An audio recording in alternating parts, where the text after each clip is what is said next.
우리 다음 단계라는 제목을 가지고 신명기 2장 13절부터 15절 말씀 함께 살펴보도록 하겠습니다. 신명기 2장 13절에서 15절입니다. 제가 읽도록 하겠습니다. 이제 너희는 일어나서 세례 시내를 건너가라 하시기로 우리가 세례 시내를 건넜으니 가데스 바네아에서 떠나 세례 시내를 건너기까지 38년 동안이라. 이때에는 그 시대의 모든 군인들이 여호와께서 그들에게 맹세하신 대로 진영 중에서 다 멸망하였나니 여호와께서 손으로 그들을 치사 진영 중에서 멸하신 고로 마침내는 다 멸망되었느니라.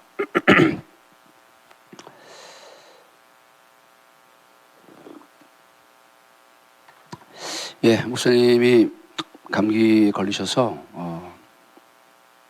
전화가 왔습니다. 4시 한 40분쯤에. 그래서 제가 오늘 대신해서 올라오게 됐습니다. 목사님께서 기도해 주시길 바랍니다. 다음 단계라는 제목을 가지고 우리가 신명기 2장 말씀을 함께 좀 살펴보겠습니다. 오늘 이제 본문을 보면 하나님께서 이스라엘 백성들에게 이제 명령을 내립니다. 시내를 건너가서 이제 그들에게 명세하신 대로 다 이렇게 싸우라고 24절 신명기 2장 24절부터 25절에 보니까 이제 너는 더불어 싸워서 그 땅을 차지하라라고 이렇게 말을 합니다. 이스라엘 백성들이 지금까지 하나님께서 이스라엘 백성들을 인도해 온 것과는 굉장히 다른 것을 볼 수 있습니다. 지금까지는 하나님께서 광야를 지나올 때 이스라엘 백성들을 보고 뭐라 그랬냐면 에돔, 암몬 족속들은 싸우지 말라 그랬어요. 그냥 지나가라고 했습니다. 그런데 그냥 지나가고 목마르면 돈 주고 뭐 사 먹고 하여튼 간에 피해가라 그랬습니다. 근데 이제 오늘 본문에서는 뭐라 그러냐? 싸우라고. 이들을 다 너에게 내가 넘겼다라고 하고 있는 것입니다. 왜 싸우지 말라 그랬냐? 이스라엘 백성들이 차지할 땅은 이들이 갖고 있는 땅이 아니었기 때문인 것입니다. 이스라엘 백성들은 가나안 땅을 차지해야 돼요. 그러니까 남의 땅 건드려봤자 의미가 없는 것입니다. 그래서 싸울 필요가 없는 것입니다. 그런데 오늘 본문에서 이제 이스라엘 백성들이 세례 시내를 건너가면서 전혀 다른 명령을 이스라엘 백성들에게 내리고 있는 것을 볼 수 있습니다. 이제 적극적으로 이제 싸워서 그 땅을 차지해라라고 하고 있는 것이죠. 그 땅을 너희에게 내가 넘겼으니 싸워서 뺏으라라고 하는 것입니다. 이 손에 넘겼다는 것은 마치 그 모세가 손을 들면 전쟁에 이겼듯이 이제 너희가 손을 들면 무조건 그냥 싸움에서 이기게 해줄 테니까 가서 그냥 싸우라고 하는 것입니다. 그냥 쉬운 죽 먹기처럼 전쟁이 쉽다는 거예요. 그러면 어떻게 해야 이들에게 전쟁이 식은 죽 먹기처럼 쉬울까? 어떻게 해야 이들이 전쟁에서 능히 이길 수 있을까라고 하는 것입니다. 답은 이들이 언약 관계를 유지하고 있을 때에만 전쟁에 이길 수 있는 것입니다. 하나님이 이스라엘 백성과 계약을 맺은 게 언약이었어요. 이 언약 관계가 유지가 되면 이스라엘 백성들은 하늘의 축복을 누립니다. 그리고 이 땅에서의 그 놀라운 복들을 다시 같이 함께 경험하게 되는 거예요.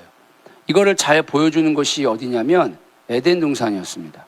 에덴 동산에 가면 남편과 아내가 하나인 것처럼 하나님과 인간이 하나가 됩니다. 그리고 그렇게 관계를 맺는 것이 바로 언약 관계라는 거예요.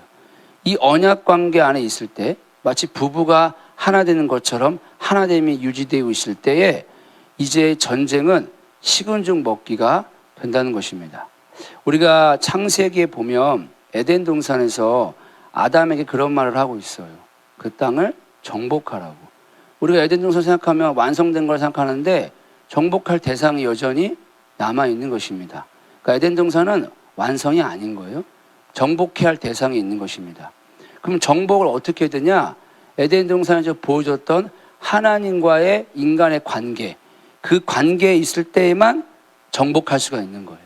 그리고 그 땅을 차지할 수가 있고 그 땅에 복을 누릴 수가 있는 것입니다. 이스라엘 백성들은 달라진 게 없습니다. 이들이 군사훈련을 받지 않았습니다. 아무것도 한 게 없습니다. 그런데 어떻게 그 땅을 정복할 수가 있는가? 딱 하나 했습니다. 세례 시내가를 건넌 것뿐입니다. 건너면서 뭐 특별한 갑자기 슈퍼맨이 된 게 아니었어요. 그냥 그 사람이 그 사람인 거예요. 근데도 싸우라고. 내가 너에게 그 땅을 주겠다라고 하는 것입니다. 싸워서 그 땅을 뺏을 수 있다는 거예요. 도대체 이 세례 시내를 건너는 것과 건너기 전과 후가 뭐가 달라졌기 때문에 왜 하나님께서 이스라엘 백성들에게 싸우라고 했을까? 왜 이스라엘 백성들이 능히 이길 수 있을까라고 하는 것입니다. 바뀐 거라고는 강 저편과 이편에 있는 것밖에 없는 거예요. 장소의 변경밖에는 없는 것입니다. 근데 이스라엘 백성들이 강 저편에 있을 때는 두려웠어요. 무서웠습니다. 이길 수가 없어요. 전쟁에서. 그런데 강 이편에 넘어오니까 어떻게 됐냐? 두려움을 모르는 존재로 바뀌게 됐다는 것입니다. 새로운 존재가 됐다는 거예요. 딸랑 강 하나 건넜을 뿐인데 이렇게 바뀌게 됐다는 것입니다. 사실 이것이 믿어지기 위해서는 반드시 우리가 어디에 있어야 되냐? 언약 관계 안에 있어야 됩니다. 하나님과의 그 사랑의 관계 안에 있어야만 이것이 믿어지는 거예요. 살펴보겠지만 강 하나 건넜다고 내가 두려움이 없을까? 강 하나 건넜다고 내가 적들을 이길 수 있을까? 이 모든 것들의 의문에 대한 나의 확신이 아니라 위로부터 주어지는 그 믿음이 주어지기 위해서는 언약 관계 안에 있어야 한다는 것입니다. 왜냐하면 인간은 눈에 보이는 것을 의지합니다. 눈에 보이는 것을 잡고 싶죠. 그러니까 싸울 때도 내가 싸워야지, 내가 어떤 지혜를 내고 내가 능력을 내고 싸워야지, 왜 누가 나를 대신 싸울 사람이 어디에 있느냐? 내가 계획을 세워야지 라고 하는 거예요. 근데 지금 하나님은 네가 싸워라 하는데 그 손을 다 자기가 손 쓰고 있는 겁니다. 실제로 싸우는 거는 이스라엘 백성들이지만 승리하게 하는 거는 여호와 하나님이라는 것입니다. 그러니까 내가 해야지라고 하는 사고방식은 애굽식 사고방식이라는 거예요. 그런데 이 광야에는 어떤 사고방식이냐면 내가 다 해줄게. 그런데 그게 네가 한 것처럼 해줄게 라고 하는 것이 바로 광야의 사고방식이라고 하는 것입니다. 그러니까 광야의 사고방식을 가지고 있는 사람은 내가 했는데 내가 한 게 아닌 거예요. 그러니까 하나님께만 영광을 돌리게 됩니다. 근데 애굽식 사고방식이 있는 사람은 내가 해야지, 내가 할 부분이 있으니까 내가 합니다. 그리고 그 영광을 내가 취하는 겁니다. 하나님께서 이스라엘 백성들을 애굽에서 광야로 내보낸 거는 딱 하나였던 거예요. 내가 해야지, 그리고 내가 영광을 취해야지라고 하는 그 애굽식 사고방식을 빼버리고 내가 해야지, 근데 내가 한 게 아니라 하나님이 하신 거야 라고 하는 이 애굽식 광야식 사고방식, 하나님 나라의 사고방식을 심어주기 위해서 이들을 이 광야로 데리고 온 겁니다. 그리고 이 세례 시내를 건너도록 만든 거예요.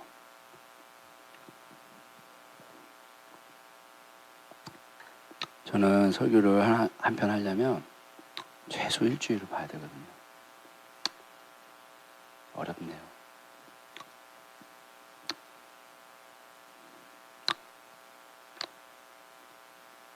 자, 근데 이 세례 시내 사건이 나오기 전에 성경은 민수기에서 먼저 21장의 그 노뱀 사건이 있고 난 후라고 우리에게 말해주고 있는 거예요. 그러니까 노뱀 사건과 이 세례 시내가 연결되어 있는 것을 우리가 충분히 볼 수 있는 것입니다.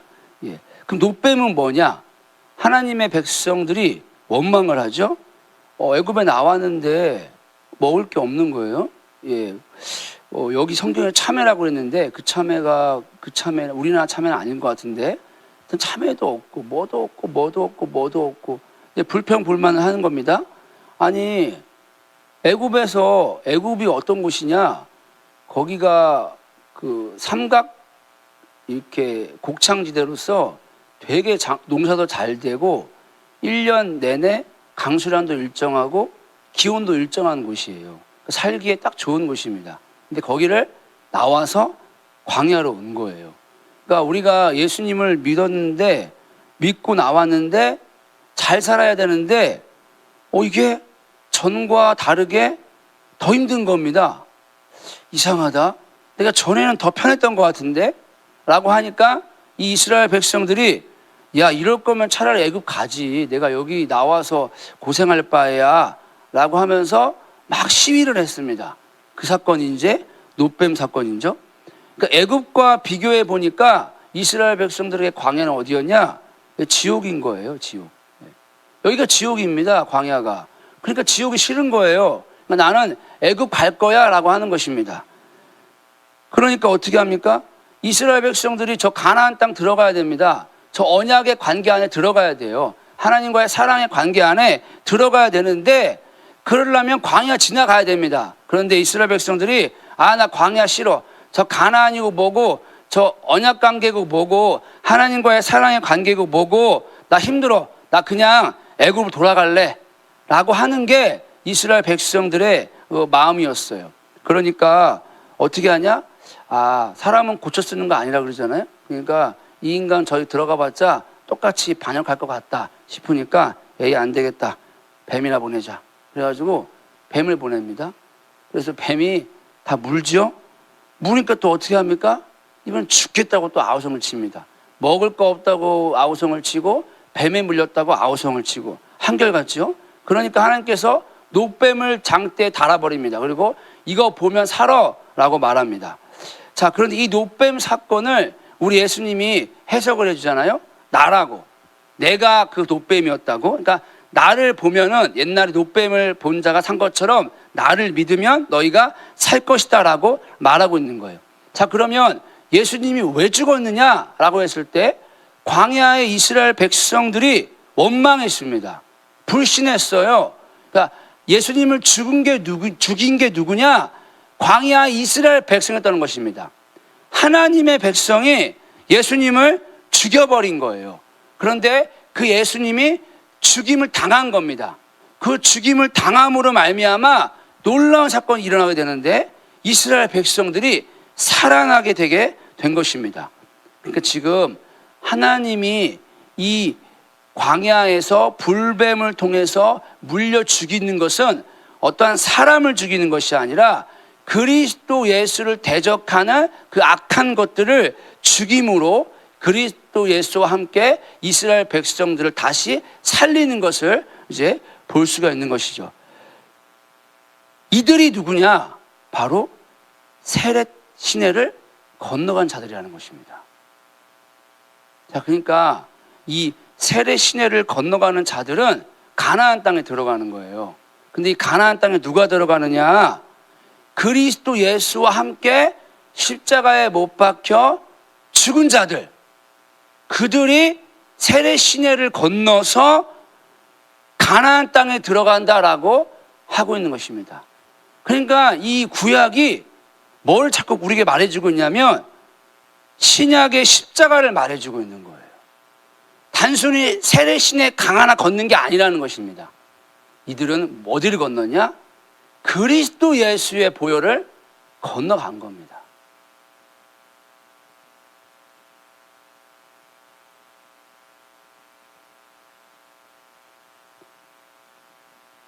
이 오늘 본문에 세렛 시내 때 건너갈 때까지 기간을 38년이라고 말하고 있거든요.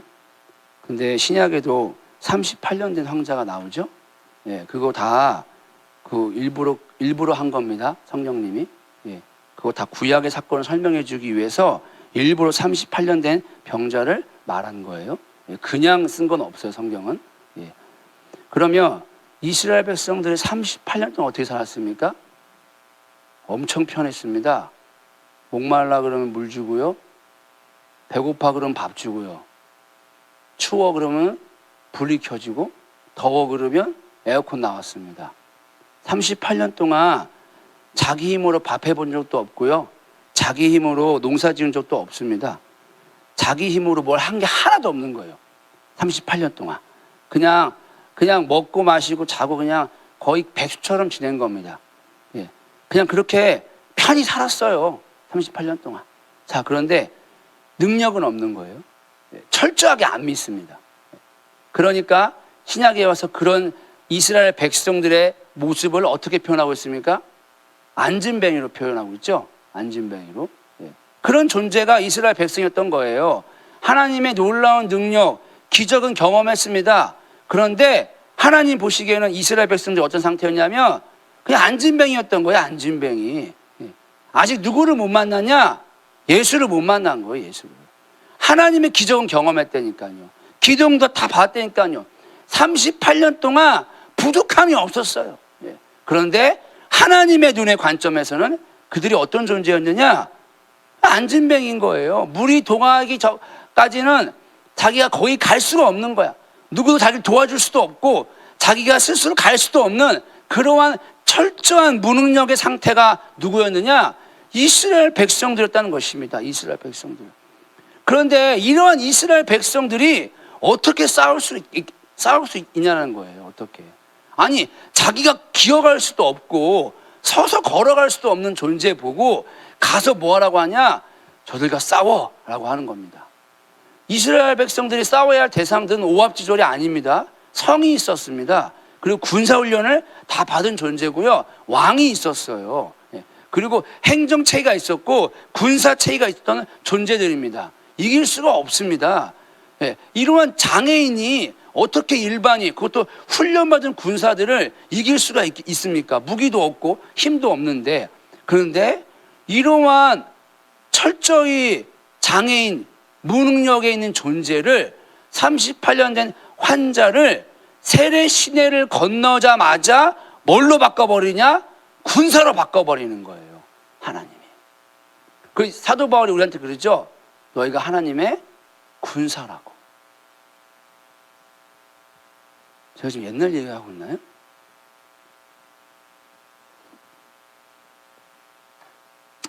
그래서 중고등부가 재밌어요. 우리 애들은 참 재밌는데.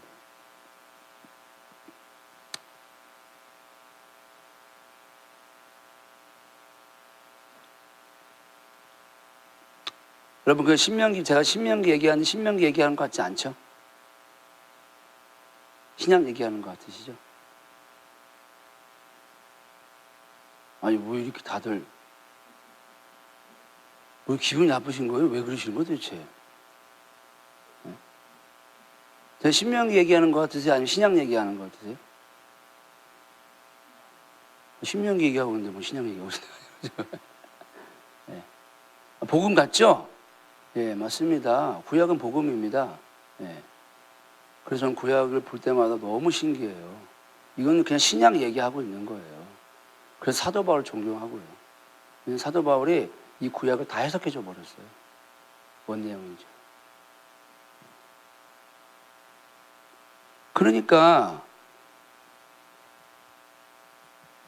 오합지졸의 환자인 존재를 군사로 막 능력 있는 사람으로 바꿀 수 있는 단 한 가지의 비결이 무엇이냐? 어디를 건너가야 되냐? 세례 시내 건너가면 끝나는 겁니다. 저와 여러분들이 어떤 존재인지 저는 모르겠습니다. 하나님 눈에 보기에. 우리가 안진뱅일 수 있겠죠? 누워있는 사람일 수 있을 거예요. 그런데 좌절할 필요가 없는 거예요. 이따 보겠지만 우리를 어디로 건너가게 합니까? 세례 시내를 건너가게 합니다. 주께서. 건너가는 순간 뭘로 바뀌느냐? 군사로 바뀌는 거예요. 내게는 능력이 없는데 나는 그대로야. 그런데 나는 그대로고 오합지졸이고 장애인 같은데 전에는 아무것도 못했는데 세례 시대를 건너는 그 순간 뭐가 나오기 시작했냐? 승리를 경험하게 된다는 거예요. 승리를. 그러니까 우리가 어디를 건너가야 되냐? 세례 시내를 건너가야 됩니다. 세례 시내. 그럼 도대체 세례 시내가 뭐냐라는 거예요. 세례 시내가. 세례라는 단어가 두려움이라는 뜻이 있습니다. 시내가 강이겠죠? 그러니까 두려움의 강을 건넌 거예요. 근데 여러분, 오늘 두려움의 강을 건너서 어디를 이들이 진을 칩니까? 좀 말씀 좀 해주세요. 어디에 진을 치죠? 안 보이냐? 이게 당황스러우니까 이게 글자가 안 보이네. 아닌데 어디 진을 치는데? 세례 시내를 지내자마자 어디 진을 칩니다. 이 신명기 2장에 나오는데 아, 맞다. 아르논. 그거 어디에 있죠? 감사하고 사랑합니다. 예. 이, 어디요?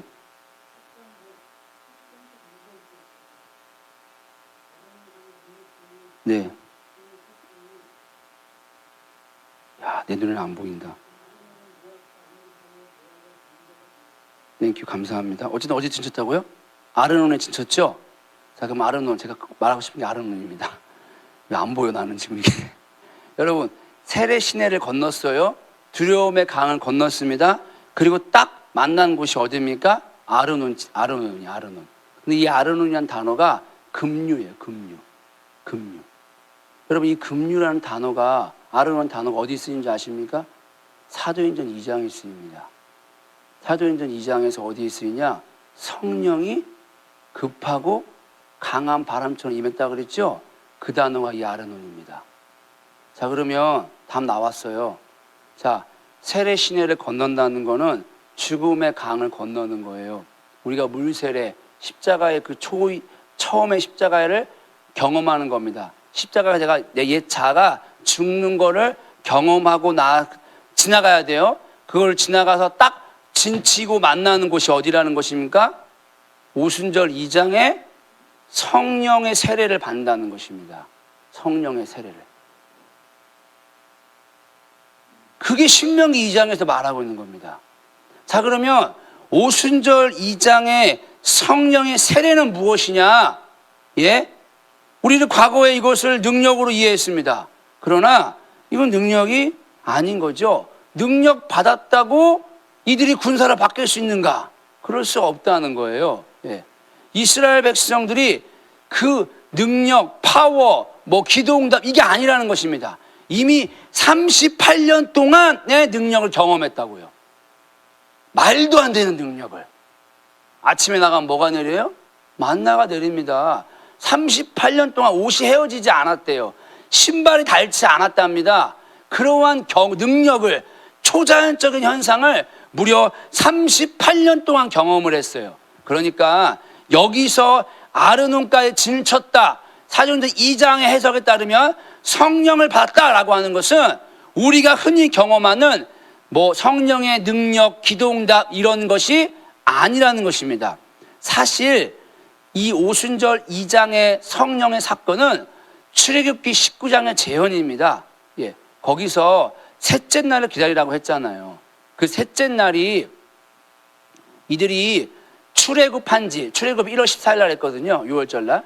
출애굽한 지 그 시내산 도착한 날이 식당에 뭐라고 되어 있냐면 3월 1일이라고 되어 있어요. 그럼 3월 1일이면 계산해 보면 47일입니다. 근데 거기에서 언제 기다리라고 그러냐면 셋째 날을 기다려라라고 하고 있어요. 오늘 본문에 썼던 것 같은데 여기 몇 날이면 어때요? 예. 셋째 날을 기다려라라고 하고 있다고요. 그럼 그 셋째 날이 언제냐? 3일이니까 50일이죠. 그럼 이 셋째 날을 기다려라라고 말했던 이 구약의 성취가 언제 이르렀느냐? 오순절 성령의 그 다락방에서 50일 되는 그날이 바로 이 출애굽기 19장의 그 사건이 재현되는 날이었다고요. 그러니까 여기서의 성령은 능력이 아니라 출애굽기 19장의 재현인 거예요. 그럼 출애굽기 19장은 뭐냐? 이스라엘 백성들과 하나님이 언약식을 맺은 날입니다. 결혼한 날이에요. 결혼한 날. 그러니까 이 성령은요, 사랑을 의미하는 거예요. 사랑. 그럼 이스라엘 백성들이 세례 시내를 건너서 아르논의 진을 딱 치는 순간 어떠한 존재가 됐냐? 사랑에 사로잡힌 존재가 된 겁니다. 사랑에 사로잡히니까 뭘 내쫓습니까? 두려움을 내쫓는 거예요. 두려움을. 성령의 은사가 아니라는 거예요. 지금 이스라엘 백성들이 오합지졸이라고요. 죽은 자 같았어요. 근데 예수 만나니까 그 사랑에 휩싸이니까 확 바뀌어버린 거예요. 근데 이스라엘 백성들이 바뀐 게 아니라 사랑이 바꾼 겁니다. 그리고 그거를 사람들이 알아봅니다. 사람들이. 오늘 여기 보니까 25절에 오늘부터 내가 천하 만민이 너를 무서워하며 너를 두려워하게 하리니 그들이 네 명성을 듣고 떨며 너로 말미암아 근심하리라 하셨느니라. 여러분, 이스라엘 백성들을 왜 무서워합니까? 변한 게 없는데. 군사훈련도 받지 않았는데 왜 무서워하냐고요.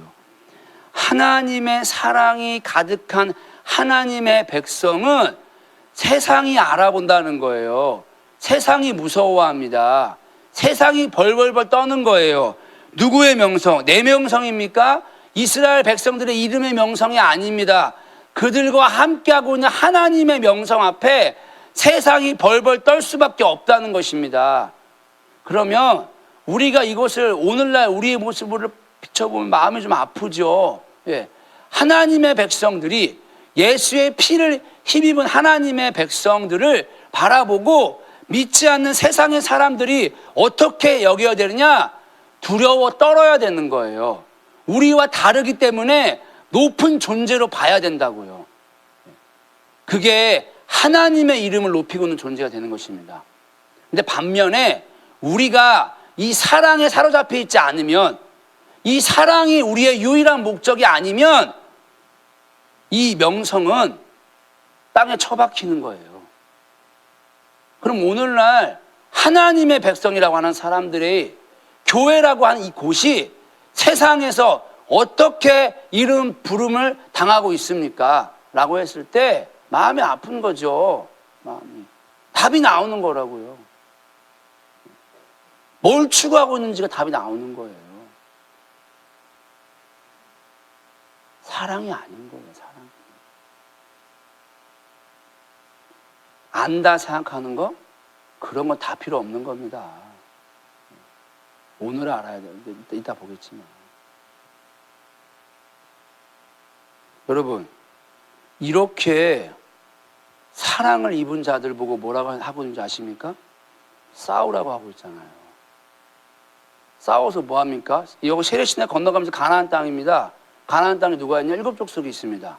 그들과 싸울 수 있는 유일한 비결이 뭡니까? 사랑이라는 거예요. 사랑. 어머, 이거 드세요. 이게 말고, 이런 거 말고 예수 그리스도로 완전히 사로잡힌 사람이 되는 거예요. 그게 능력이라는 것입니다. 그게 나가서 저들을 묶고 있는 억압을 사로잡을 수가 있다는 거예요. 성령의 은사가 아니라.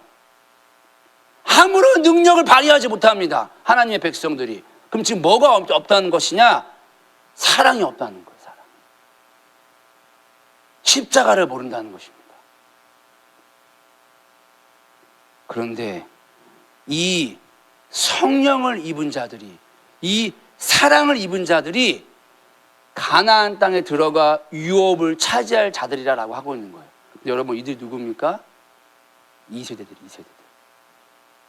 여기 이 세례 시내를 건너서 아르논 강가에 진친 자들이 1세대가 아니었다고요. 1세대들은 다 죽었어요. 이렇게 말하니까 그러면 뭐야? 아비세대는 죽고 다. 이래 육신적으로 보면 안 돼요. 구약은 절대로. 이 말은 무엇이냐?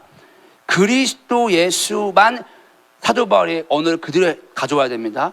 그리스도 예수만 알기를 갈망하는 사람들이 아니었다는 거예요. 이 사람들은. 그런 사람들은 다 죽었다는 거예요.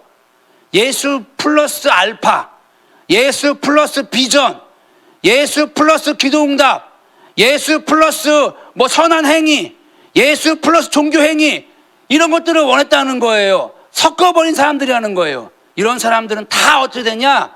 광야에 죽습니다. 못 들어가는 거예요. 그 땅 들어가면은 소용없습니다. 왜냐? 불평, 불만, 불만족, 불신, 게다가 하나님의 이름을 대적하고 결정타로 세상을 이기지 못하니까 광야에서 죽고 마는 것입니다. 그럼 이 세대가 누구냐? 이 성령으로 사로잡힌 자들이란, 사랑으로 사로잡힌 자. 이들이 뭐 할 것이냐? 유업을 차지할 군사가 된다는 것입니다. 그러니까 38년 된 환자가 예수 만나니까 어떻게 해요? 벌떡 일어나서 막 뛰죠? 성전에 들어가가지고 막 뛰어다니잖아요. 예수를 모르고 살았던 이스라엘 백성들이, 오합지졸들이 세례 시내를 지나 아르논 강가에 진쳤다고요. 십자가에서 나의 옛 자아가 죽고 그리스도 예수의 사랑으로 충만케 됐어디를 가나 예수만 알고자 하는 한 마음이 됐어요. 그런 사람들은 뭐하냐? 예수 만났기 때문에 가나안 땅에 들어가서 그 땅을 정복하고 그 유업을 차지해서 그 승리의 노래를 부른다는 것입니다. 그들이 누구냐? 예수 만난 자들, 이들이 다음 세대라는 거예요. 이들이.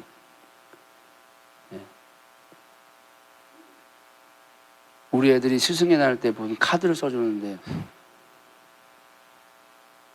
목사님은 예수만 말해요.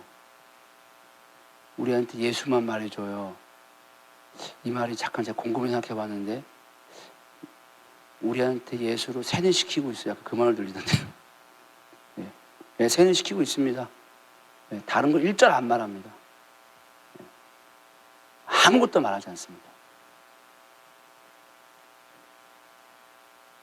이 십자가만을 한 8개월 말하니까, 네, 그래도 조금씩 내가 척하면 무슨 말 다 나와, 그냥. 네.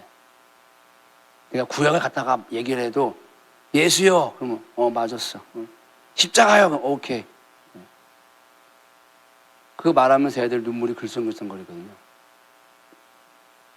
이 세뇌를 시켜야 되더구만요. 여러분, 이거 보십시오. 이 성령이 임하니까 제자들이 어떻게 됩니까? 벌벌 떨지 않잖아요.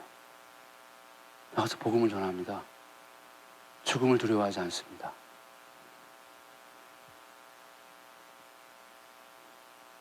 성령이 임하니까 유업을 차지할 수가 있는 거예요.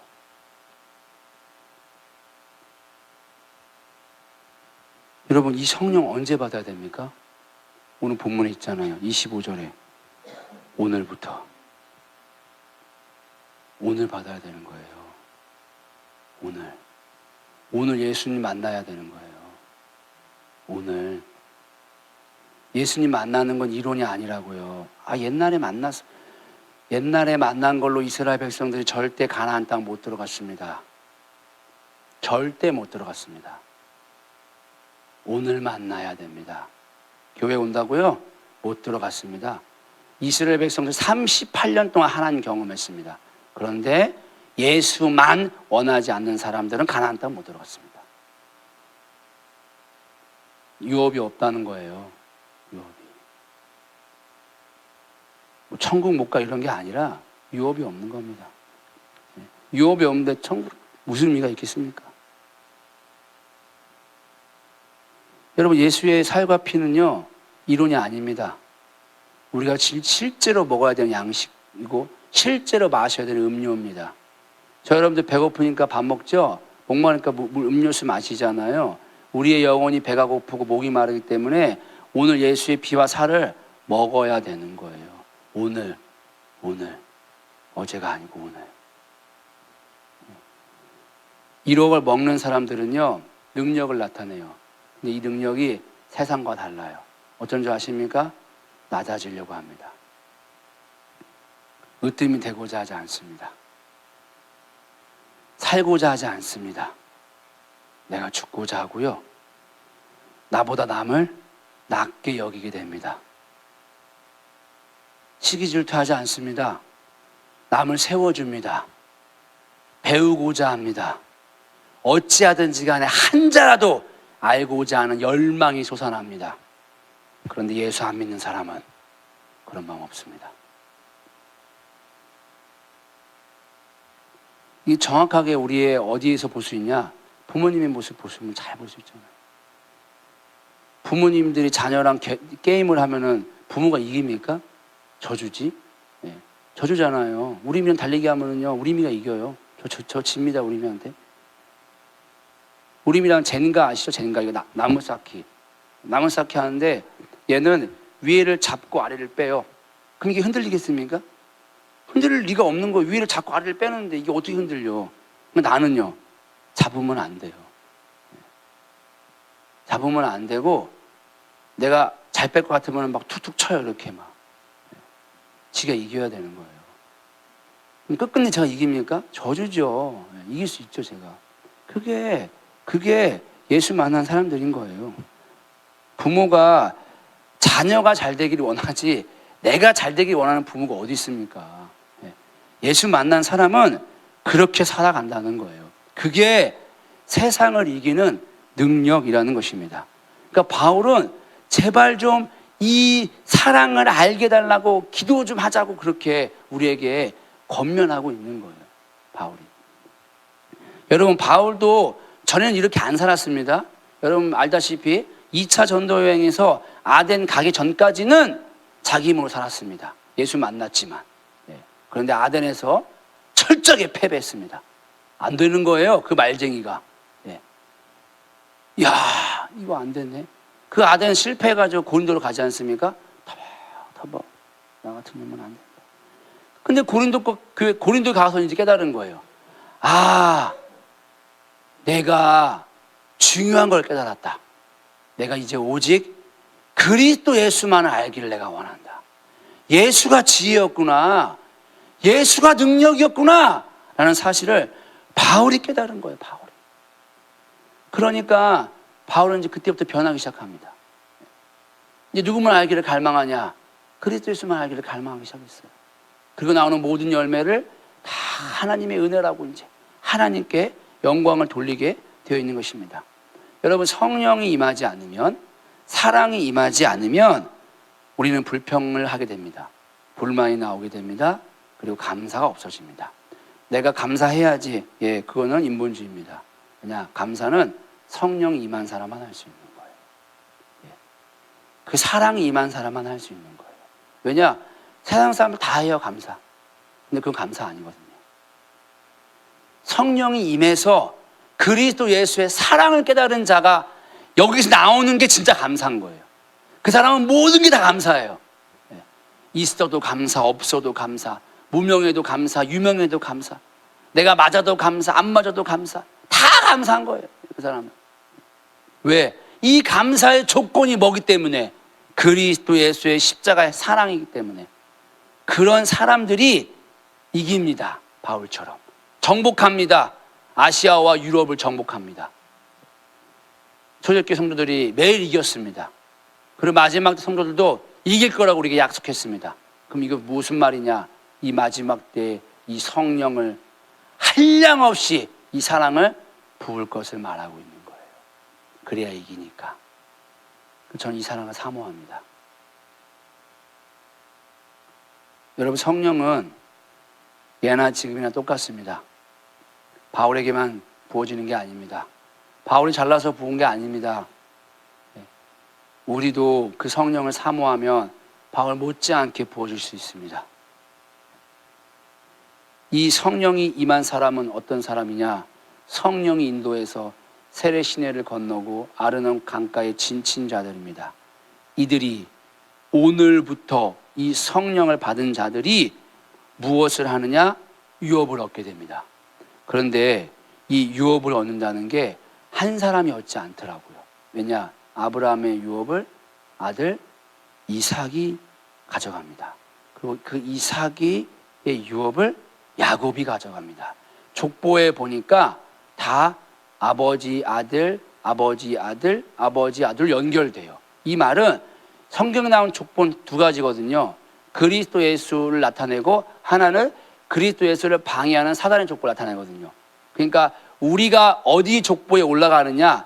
그리스도 예수의 족보에 올라가면은 우리도 유업을 얻는 자가 되는 것입니다.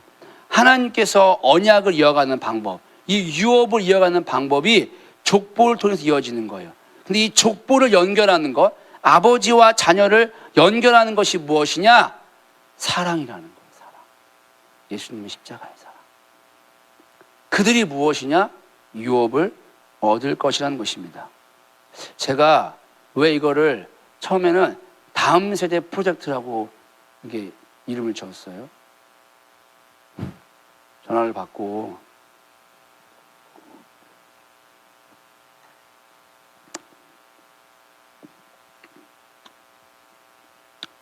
제가 이제 중고등부 아이들하고 막 설교를 하다 보니까 거기에 좀 이제 적응이 됐나 봐요.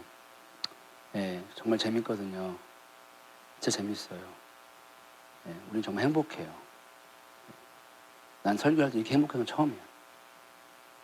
내 생의 최고의 행복은 교목한 거야, 교목.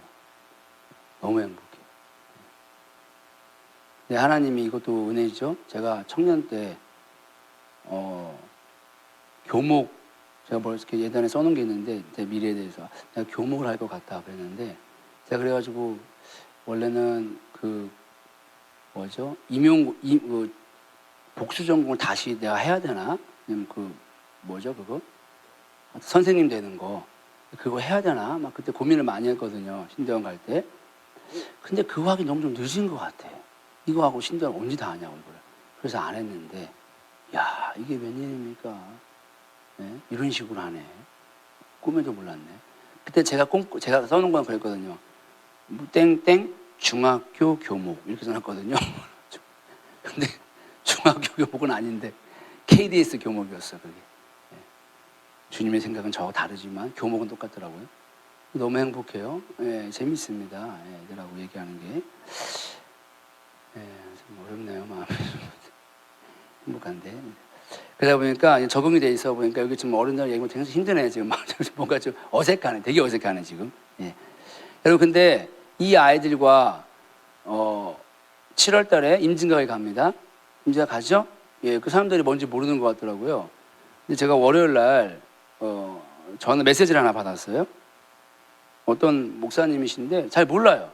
한 번 봤어 그 목사님은. 근데 목사님 교제 좀 하고 싶어요. 이렇게 온 거예요. 왜 그러지? 그래서 혹시 언제 가능하세요? 그러니까 혹시 뭐 다음 주나 오늘 가능하세요? 오늘은 예의상한 건데 그분 딱 답이 오면 오늘요. 그래서 아니 오늘 뭐 처음 봤는데 친한 것도 아니고 부담스러워라. 그래서 몇 시쯤 가능하십니까? 그래서 5시에 가능하다고. 그래서 내가 머리를 좀 썼죠. 부담스러우니까 우리 동네로 불러버려야겠다. 예, 그분이 집이 어딘지 모르겠지만 서울 쪽 같은데 그래서 우리 동네 커피숍으로 보내고 일로 오시면 제가 커피를 대접하겠습니다. 그래서 만났어요. 그러니까 한 번 만난 분이 한 번. 그것도 5분. 네, 5분 만났어. 네, 그분을 만났는데 그분이 앉아서 이렇게 요즘 뭐 어떻게 지내세요? 하나님이 뭘 이렇게 하세요? 이런 약간 그런 뉘앙스인 거예요. 그 말해보라는 거예요. 다짜고짜. 예. 그래서 제가 이제 기도하면서 교목을 하고 있는데요. 그래서 우리 아이들과 이렇게 일본에서 이스라엘 그런 비전이 있어서 일본 국도로 지금은 우리가 임진각까지 걸어가고 임진각에서 우리가 예배로 북한을 이제 뚫어내고 다음에 이제 이스라엘에 가서 함께 같이 예수님을 맞이할 예배를 드리는 그런 비전이 있습니다. 그래서 올 여름에 그거 하려고 합니다. 라고 하니까 이분이 막 웃더니만 자기의 비전이 북한과 이스라엘인데 참고로 그분 미국 분입니다. 북한과 이스라엘인데 하나님이 저랑 교제하라고 이제 문자를 보낸 거예요. 그런데 그분은 무엇을 계획하고 있냐? 참고로 그분은 북한 선교의 대가입니다. 여러분들이 유튜브에서 알고 있는 그분 유명한 분들 있죠? 다 이분이 계획하는 분입니다. 그래서 이분은 신분을 노출할 수 없습니다. 아주 위험합니다. 나는 몰랐어요. 근데 그분이 이제 알게 돼가지고 다 알아요. 여러분들이 유튜브 통해서 알고 있는 북한 사역하시는 분들 장단점과 어느 정도의 깊이인지 다 알고 있고 실제 이분은 살짝 얘기해 주시는데 정말 하여튼 뭐 놀랄 정도로 하고 있더라고요 지금 사역을. 근데 미국 분이니까 가능합니다. 북한도 갔다 오시고. 근데 미국 분이 한국말로 했어요. 한국말로. 은혜죠? 미국말로 안 해주셔서. 근데 그분이 이제 이런 말 하는 거예요. 자기가 올해 가을에 한동대 애들을 데리고 부산에서 저 고성까지 이 동쪽 라인 7번 국도를 가서 예배할 거다. 하나님 그 마음을 주셨다. 그런데 제가 1번 국도라고 말했죠. 자기한테는 하나님 7번 국도라고 그랬는데 1번 국도는 몰랐다고. 근데 7번 국도는 동쪽 라인이고요. 1번 국도는 서쪽 라인입니다. 스케일은 다릅니다. 이분은 열방의 젊은이들이 모입니다. 한동대 애들하고 같이 가서 똑같이 할 겁니다. 부산에서 걸어서 고성까지 가서 거기서 북한을 위해서 기도할 거고 예배할 거고 그 기도와 예배를 통해서 거기를 뚫어낼 거예요. 그리고 그들이 어디로 가냐? 이스라엘 간다고 합니다. 너무 똑같죠.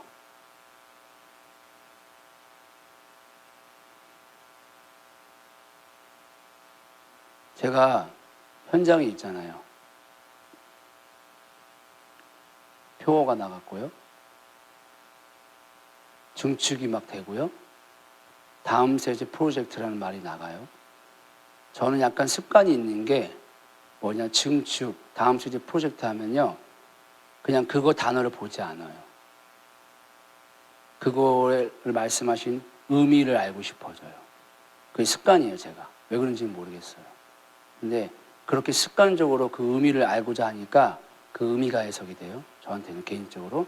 그러니까 영광교회 하나님이 어마어마한 일을 하고 있다는 게 보입니다.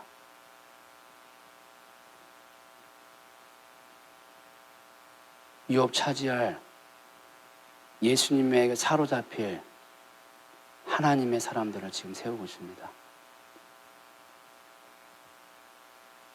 그게 이 꼬맹이들이 아니라고요. 한 세대라고요, 한 세대. 그게 영광교회입니다. 이게 보여야 중측으로 안 보이고요. 다음 세대 프로젝트 그냥 그 내용이 보는 게 아니라 그거에 담긴 하나님의 의미가 보이실 거예요. 그럼 심장이 뜁니다. 그러면 더 놀라운 그 전략과 더 놀라운 뭔가 하나님의 그게 보이겠죠? 그걸 위해서 저거를 주시는 거예요. 저 성령 충만, 저 청명 세대를. 저 능력 아니거든요. 예수한테 사로잡힐 세대를 세우길 원하거든요. 두려움을 이길 세대, 유업을 차지할 세대, 종교 행위를 많이 하는 세대가 아니라 그리스도 예수만을 말할 세대, 그리스도 예수를 오늘 만나는 세대. 저는 그게 영광교회라고 생각합니다. 저는 이렇게 해석이 됩니다. 그래서 다음 세대 프로젝트라는 말이 너무너무 기대가 됩니다. 죄송하지만 제주도 보내는 게 기대가 되지 않고요. 예. 그 말 자체가, 그 말을 그거 무시하는 거 아닙니다. 제 말 오해하지 마세요. 예. 그 말 자체를 통해서 하나님이 하실 일이 기대가 됩니다. 다음 세대는 육체의 다 어린 애들이 아니거든요. 성경의 다음 세대는요, 어린 애들이 아니에요. 여러분, 나이 69세가 어립니까? 59세가. 59세 보고 애기야, 그럼 이게 말이 됩니까? 안 되죠. 안 되잖아요. 그렇죠? 19살짜리가 40년 뒤에 들어갔어요. 가나안 땅에. 그럼 59세 아닙니까? 그리고 갈렙이 몇 세 들어갔죠? 모르세요? 네? 80 넘었잖아요. 갈렙이. 80 넘은 사람이 뭐 노인이지, 이게 뭐 내일 모레 하는 사람이지. 물론 힘 있다고 그랬지만 그래봤자 얼마나 살았겠어요. 그러니까 이 다음 세대는 육체의 어린 사람들이 아닌 거예요. 오늘 분명히 정확히 세례 시내를 건너 아르논 강가에 지친 자들, 성령의 충만을 받은 자들, 그리스도 예수의 그 사랑에 사로잡힌 자들, 어딜 가나 사랑만을 얘기하는 자들, 그들이 다음 세대고, 그들이 유업을 차지할 세대고, 저는 하나님이 이 영광교회를 그 다음 세대 프로젝트라고 말하고 있다라고 들리기 시작하는 겁니다.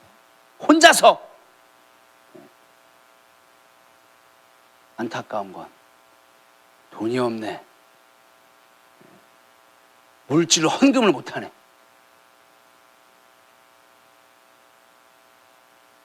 그거 생각하고 가다가 큰 사고가 났지만, 여러분, 제가 하는 말이 지어낸 말처럼 안 들린다면 여러분들 우리를 향한, 이 영광교회를 향한 정말 놀라운 이 계획 앞에 제가 정말 간절히 원하는 것은 다 축제가 됐으면 좋겠습니다. 참 정말 진짜 너무들 하네 진짜.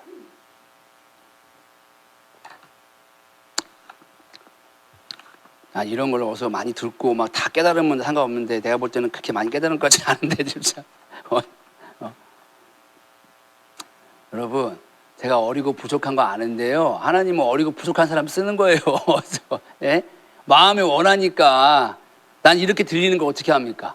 얘기에는 그때부터. 예? 그래서 저는 이제 그 단어만 보는 거예요. 그 단어만. 주님, 이 단어를 같은 단어인데 의미하는 바가 다를 수 있잖아요. 그렇죠? 저는 그렇게 들려요. 그러니까 하면서 막 희망이 들고 막 주여지. 할렐루야. 여기 덥죠? 기도하고 마치겠습니다.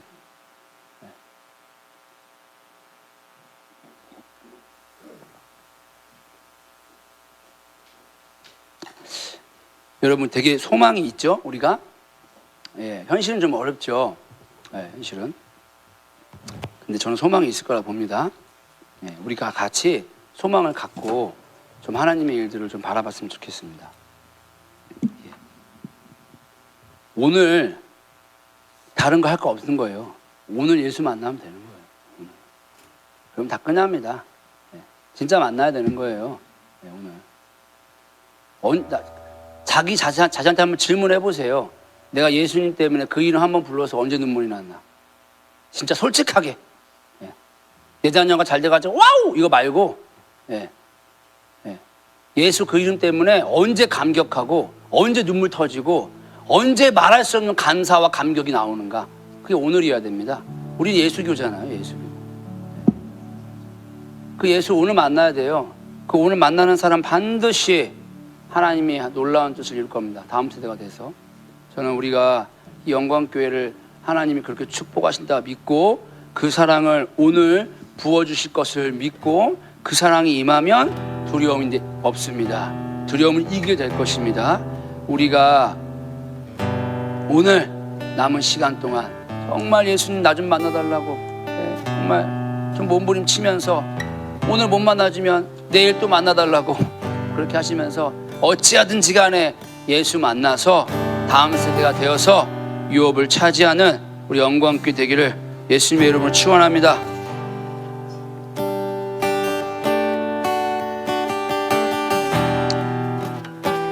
제가 기도하고 마치겠습니다.